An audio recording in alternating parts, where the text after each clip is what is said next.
Broadway's My Beat, from Times Square to Columbus Circle, the gaudiest, the most violent, the lonesomest mile in the world. Broadway Is My Beat, with Larry Thor as Detective Danny Clover.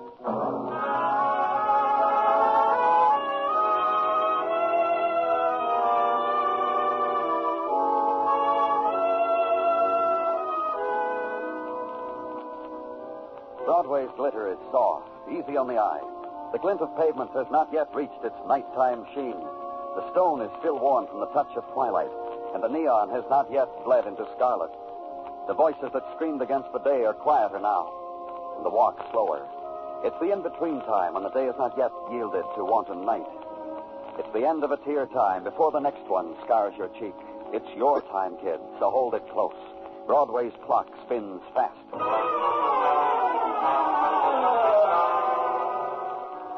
And where the dust touches night, it walks you through the arch on Washington Square, past the woman whose fearful eyes are on a child balanced on the edge of a fountain, across a quiet street, and into a brownstone hung with mirrors and crystal. And death is reflected many times over. The man who kneels beside it gives you the moment to consider it, then offers it to you. Lily Nelson, Danny. Last wrist. Last week, my wife made me buy tickets to her play. All I could get was sometime next June. She was sold out that far. Last wrist. You got here fast. So beautiful, Danny. So... I never thought I'd stand so close to her. I said you... Yeah, how I got here. It was phoned in, Danny. Anonymous call. Said Lily Nelson was in trouble. Anonymous? We got a trace run, Danny. By the time you get back to headquarters... You found her like this? Yeah. The door was open. I walked under all these crystal chandeliers, past all the mirrors. Found her lying in front of this one, dressed like that. That material, it's like a veil, Danny. It's... No one with her? I looked through the house, no one. Will she leave a note, anything? Nothing, Danny, just the razor blade by her side, that's all. Lily Nelson. You gotta go to ticket scalpers, beg them to sell you a ticket overpriced just so you can watch her. Why should she kill herself? For what? And suddenly catch the image of yourself in a ceiling-to-floor mirror, the dark gray suit, striped tie, shoes slightly scuffed. And on the floor next to them, blonde hair, white face, negligee, and slashed wrists. Image of a policeman at work. Turn your back on it, put a subordinate in charge, walk out. And back at headquarters, be assured that other policemen had been at work. The anonymous phone call had been traced. The caller apprehended, arrested, brought downtown, was waiting for you. So flip a switch on the intercom. Yeah, Danny? Bring him in, Gino. Right. And wait. And wonder briefly at the pattern of it. Repeat it too often. Why, a beautiful woman, at the peak of her career, must have the fine edge of a razor to... And the opening door closes your mind to it. In here. That'll be all, Gino.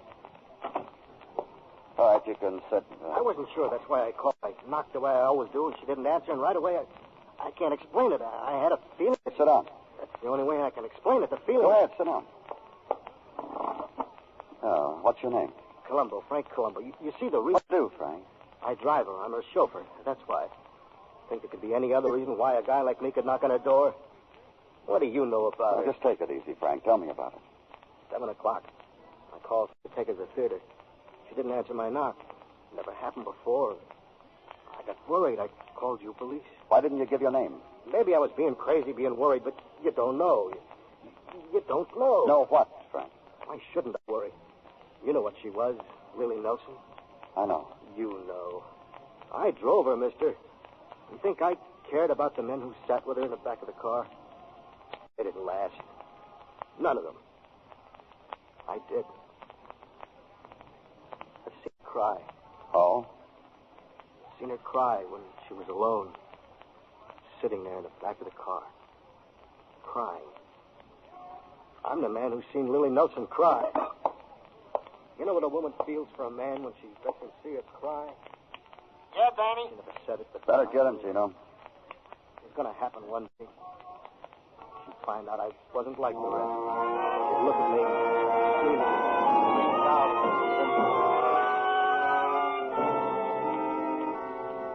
And in the moments against his being taken away, listen to the man cry out his love, the waited-for love, night-dreamed, reflected in a rearview mirror.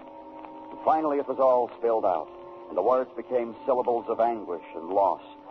Watch the officer take his arm gently, lead him to a place where pain is made articulate, given reason, noted in files.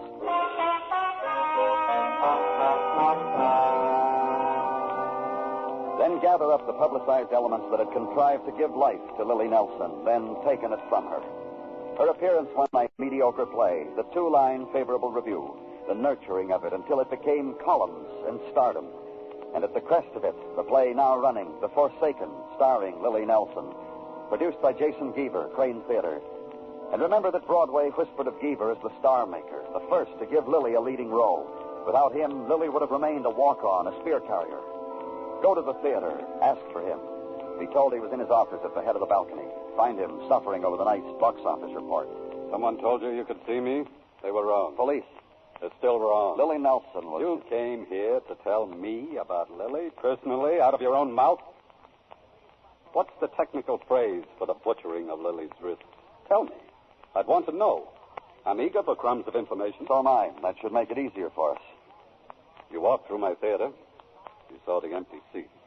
That's what it is without Lily, rows of emptiness. Tomorrow I close the play. Because your box office report shows a loss? You're trying to shame me, policeman. It won't work. Lily meant money to me, and heartache and laughs I could count on the fingers of my left hand. Yeah, it's all here in the box office report. You sound like a man who is... Now you're going to say I was in love with her? Is that what you're going to say? All right, you're in love with her. I knew you'd be wrong. No, not me. But Lily, all the major mail stops from here to Hollywood and back, maybe. And a few crests and crowns across the ocean. But never me. She didn't touch me that way. The emotional climate between us said Nix. Nix, Jason, Nix. Then all Lily was to you was... A punk kid I saw in a play once. She had something. Radiance, size, dimension, depth, who knows what. All I know is I brought it out in her. Once I drank champagne from her slipper. I was so pleased with the performance she gave. Then passed the slipper around to her escort. You gave her all that and she's dead. Why? Maybe her current flames are burning low. Oh, excuse the cliche. Who would they be? Two. The one that gives the columnists their daily bread. The love of Lily for the boy who directed her in this play, David Knight. The other? Who else? Her psychiatrist, Dr. Kovac of Park Avenue. He's loved by tons of women. Lily wasn't one to be left standing out in the rain. Something else for you of the police? What? Whatever I probed out of Lily to make her give a performance, the one emotion I couldn't get from her was the emotion for self-destruction. A very definite lack.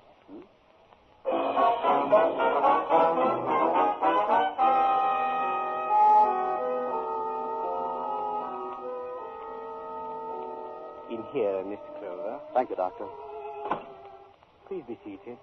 Those cigars are in the humidor by your arm. Dr. Kovac. First, an understanding, if you please. Tonight, as you have seen, I entertain friends of mine.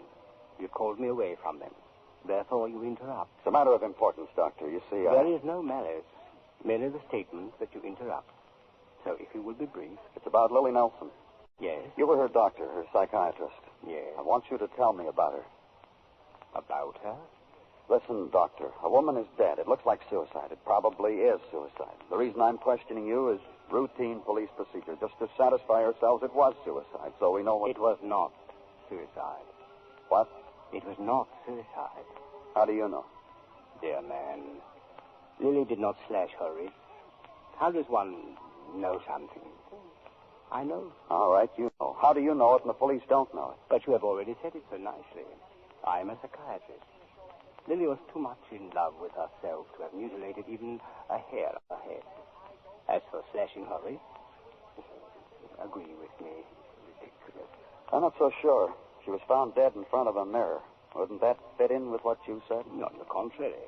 Lily couldn't bear the shock of seeing herself in pain. You're telling me she was murdered, Doctor? Merely that she did not commit suicide. Now, if you... In a minute, Doctor. A woman like Lily Nelson would have a lot of admirers, wouldn't she? Dear man, there were legions. Admirer upon admirer. You? Dear man, You? I'm old enough to... Well, a facet of Lily Nelson. She was in love with me, I see. which of course you do not. She loved me as all women love their psychiatrist. It was Lily's protection of herself for telling me her secrets. What about her secrets? None, really. It is fashionable for an actress to have a psychiatrist. She was neurotic, Mr. Clover, to a degree dependent upon your tolerance and comprehension. Mildly neurotic, I would say. But then, aren't you, I, all of us? Now, if you will pardon me. Thank you, Mr. Clover.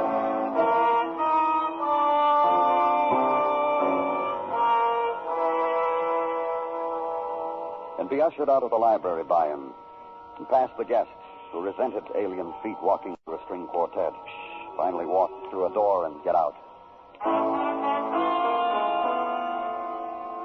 Then one more stop to make, to the other man whose name had been told me, David Knight. David Knight, director of Lily Nelson's show. Go to him, ask him whether he thought Lily Nelson committed suicide.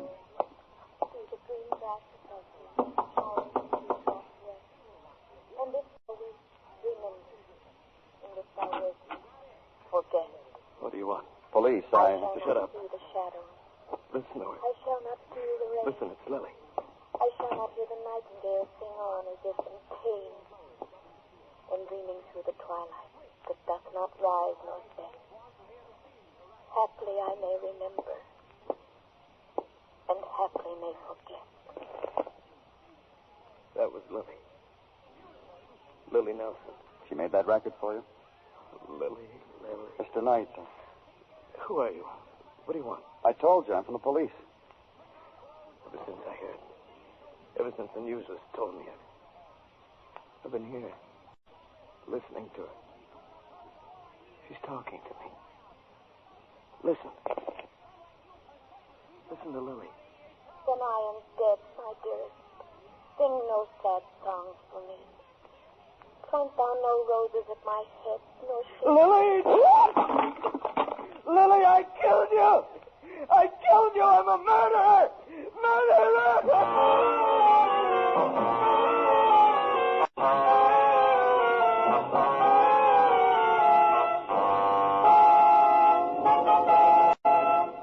You are listening to Broadway Is My Beat, written by Morton Fine and David Friedkin, and starring Larry Thor as Detective Danny Clover.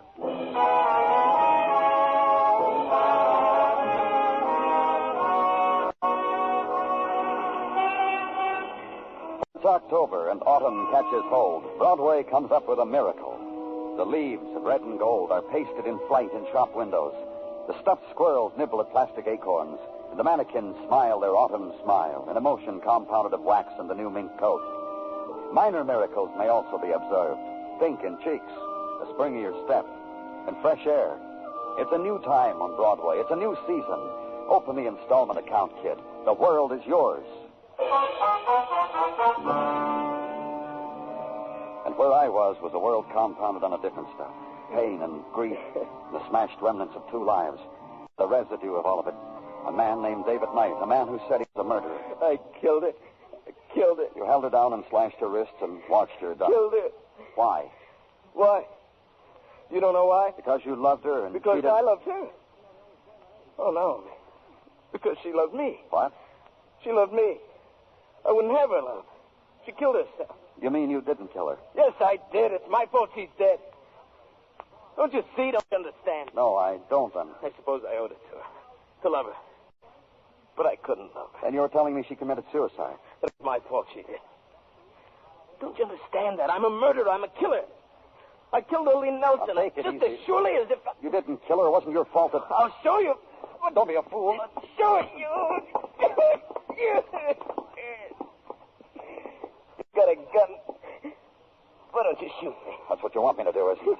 Yes. It's because of what I did to her. I can book you for assault, Mr. Knight. Not for murder. You okay? Yes.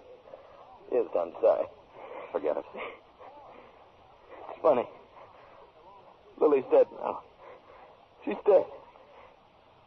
And all of a sudden, I'm in love with her.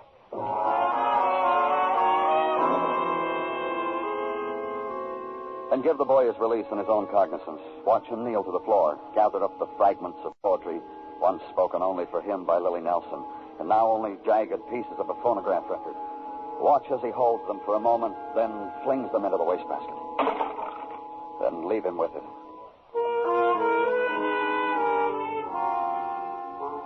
Then walk the edge of a night to a room where sleep will come to you. Because it's a long time coming, fill in the darkness with the memory of a girl who lay in death before a ceiling-high mirror. And list the varying opinions of her dying. Her chauffeur, who was frightened because Lily hadn't answered the door. Her producer, who found in Lily no emotion that would warrant her suicide. Her psychiatrist, who thought the same, but for a different reason. Her director, who believed her dead because of a love he wouldn't bestow on her. And finally, sleep had entered the room.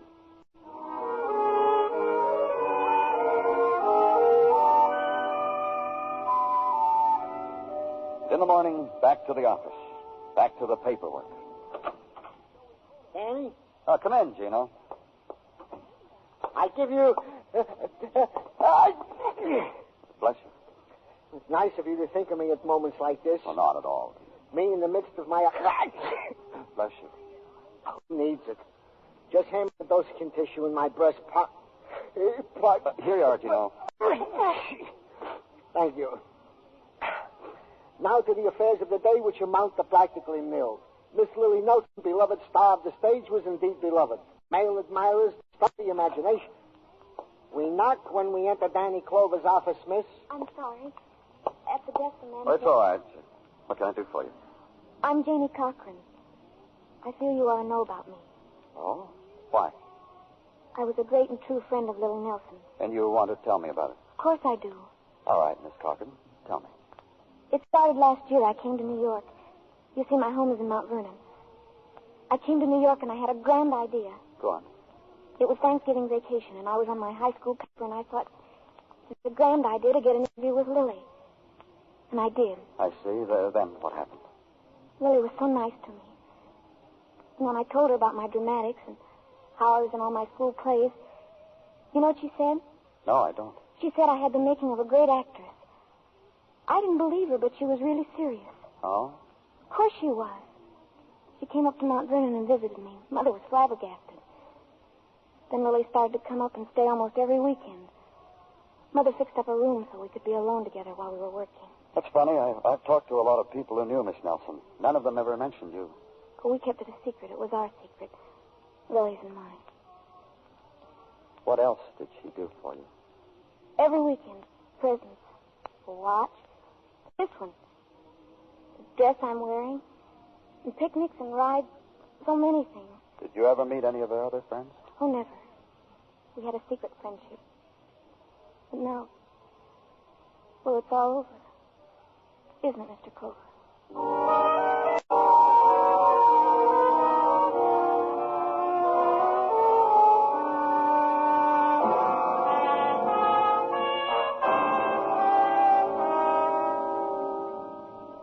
Again, I must tell you, Mr. Clover, you disturb at bad times. Many patients wait upon me. I'm sure they'll understand when you told them how a policeman came to you for help. You are in need of it also? And you use your authority? You told me before all of us are. You, me, everybody. And your trouble, dear man. People keep things from me. Smile to themselves when I leave a room because they're so much smarter than I am. Dear man, this is no extraordinary ailment you suffer. Rather, it is ordinary. It bothers me you smile to yourself when I leave a room, Dr. Kovac. I did that? To you? I asked you for Lily Nelson's secrets. You told me there weren't any. Even if there had been, I have the right as a professional man, as a man of stature in your community, to deny them to anyone. Our community has a law against people who withhold evidence in murders. Your conclusion, then, dear man, is that Lily was murdered. Let's kick it around for a while, shall we, Doctor? I could permit myself to be taken by the law, to be prosecuted, harassed. And you'd keep your mouth shut? Dear man. We'll hire our own psychiatrist. Dig into every secret Lily ever shared with anyone. You threaten, dear man. Let's call it an alternative. Lily will be remembered as the most superb actress of her time. A Bernard, a Doucet, a flame of classic beauty. A passion brought to life a men whose lives were empty, unfulfilled. You wish to destroy this memory of Lily? We believe she was murdered. And I, too, dear man. You told me she was loved, admirers by the Legion, you said. I was not lying. But Lily... Please, let me gather my thoughts away to... Please. Perhaps this will make it clear. It is true Lily was loved. But in her, there was no love to return. Go on. Please. Lily had not the capacity for love. She pretended with these, her admirers, with me too. Dear man, every particle of love that Lily had to give, she gave to the theater. Every emotion she had was, how do I present it on the stage for people to feel? Every passion, every desire, every... What was there left for Lily to give to another? Nothing, nothing, nothing. Thank you, Doctor. For what? That you now have motive for the murder. And for this you will destroy the image of Lily Nelson. You say to me, thank you. I cannot say to you, you are welcome. My other patients wait upon me, Mr. Clover.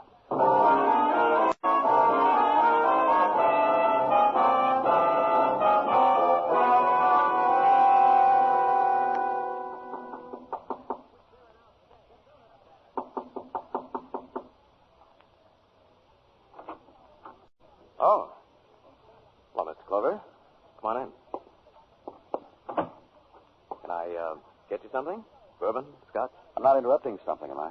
What do you mean? 2 drinks over there? I've been clumsy. No, you're not interrupting. Janie, come on in. Hello, Mr. Clover. It's late, Miss Cochran. Don't you have to get back to Mount Vernon? Well, I called Mother. She knows where I am. What are you doing here? I had an idea. I've just told it to Mr. Knight. He seems to agree with me. An idea about what? Miss Charles is a fine actress. She wants me to work with her. After all, Lily taught me so much. Mr. Knight's already listened to me read. He says I sound like Lily. She does, Mr. Clover. That's why you want to work with her? The best reason in the world. For you, yeah. I can create another Lily Nelson with this child. Child? I'm going to learn not to be a child. That's why I came here. I think you ought to go back to Mount Vernon, Janie. Don't be stupid. I think you ought to go back to Mount Vernon because what happened to Lily Nelson might happen to you. What do you mean, what happened to Lily? Murdered by you. I told you that. But I was just... I know, upset. But you really did murder her, really did slash her wrist. Oh, no, that's not right. Mr. Knight told me what happened. He didn't love Lily, so she killed herself. That's the way it was, Janie. Not exactly. Lily wasn't in love with anybody. Her doctor told me that. She was in love with one thing, the theater. It was her obsession. She didn't have the energy to love anything else. Mr. Clover, I know, Janie. She had time for you. Because in you, Lily saw herself, a new star, another Lily Nelson, young, fresh. It's funny, huh? When something's funny, I laugh, and I'm laughing. Listen, Mr. Knight. Lily Nelson had 100 admirers. You were just one of them. They all tried to make love to her, and she could never return it. She cried about it. There's a man, her chauffeur, who's seen her weep just for that reason. that's right. Lily told me about that. She loved me. No, you loved her. She couldn't love you. You killed her. I want to go home. Don't listen to him, Janie. And you, Janie, so much like Lily, your voice, the way you carry yourself, that's why you're here with him. Janie? Let me go home, Mr. Knight. I'll come back. I'll come back tomorrow, I promise. Did she teach you that, too, Janie? Please. Please, I promise. Hey, do you hear? You hear that, Mr. Clover, the way she said it? Let's go, Mr. Knight. I'll tell you what's going to happen to you, Janie. What happened to Lily? Listen to me, Mr. Clover. You think the chauffeur was the only man who saw Lily cry? I saw her cry, too. Before she died. She got down on her knees and cried. She said she wanted to love me. She said she couldn't love me. She couldn't love anybody. So she begged me to kill her. Because she couldn't love. She begged me. Begged. That I killed her. Do what he says, Janie. Go home.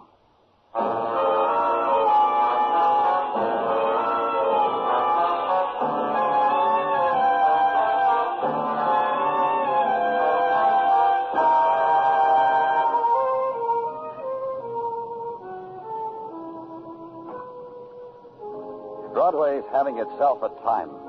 It's cocky and needling people to step over the line. It makes a big muscle and dares the nighttime. It's frenzy and big noise, mostly the noise. Otherwise, you'd hear a heartbreak. It's Broadway, the gaudiest, the most violent, the lonesomest mile in the world. Broadway, my beat.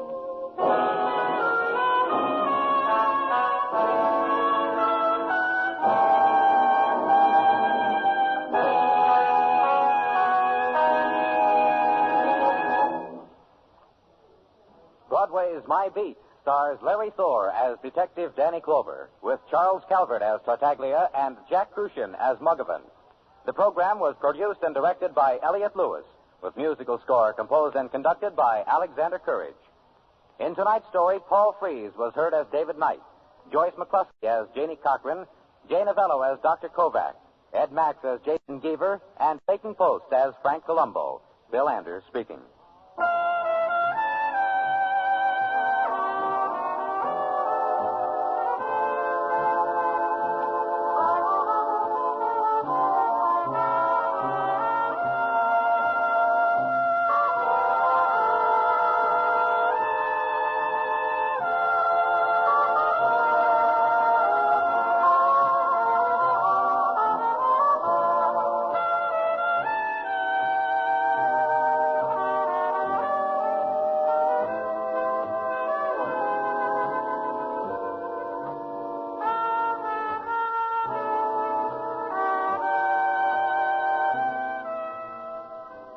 Broadway Is My Beat has come to you through the worldwide facilities of the United States Armed Forces Radio and Television Service.